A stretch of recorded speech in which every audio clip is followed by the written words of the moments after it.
Good afternoon, everybody. It's a beautiful, hot, sunny day here in southern Minnesota. It is July 2nd.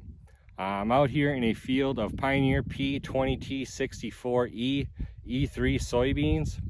I'm actually out here scouting some weeds. This field had a post-application a week ago today. A little background on this field. It is a no-till field. It was planned to end of April with a pre-emerge herbicide applied of Surveil and Enlist 1. The grower actually had intentions of spraying this post-applying to this field about 3 weeks ago, but as everybody kind of knows, we got a stretch of high winds and some welcome but wet weather that kept him out until a week ago today.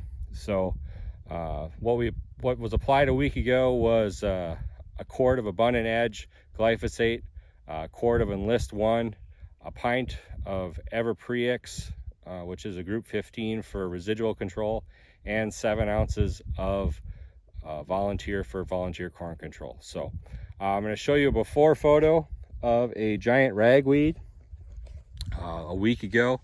He's about 8 to 10 inches tall, and relatively tough to control weed here in southern Minnesota. So this is the after photo.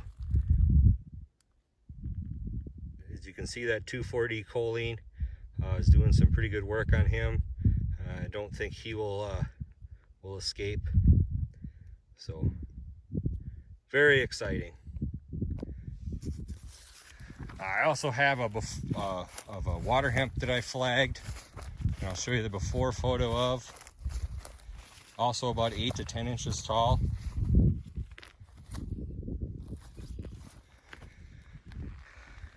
And there's the after. So that's after 7 days of Enlist 1 application. So we can actually look around a little bit. There's a few other, there's a giant ragweed. There was a larger water hemp back here I didn't have a flag on, but I passed over. Pretty good size water hemp with good control. It's pretty much a water hemp and giant ragweed graveyard out here. Like I said, some of these weeds are a little bigger than we'd like to see get sprayed, but the weather threw us a curveball, so we didn't get out here quite when the grower wanted, but still have pretty good control. I'm actually checking for escapes. One of the nice things about E3 is if you do have some escapes, you have some very good options for control.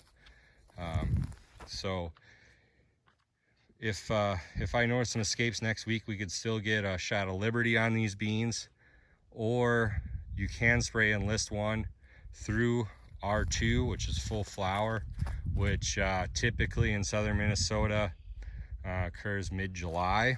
So lots of flexibility. I think that's what makes this technology so appealing, and I think it's going to get widely adapted on a lot of farms in this area.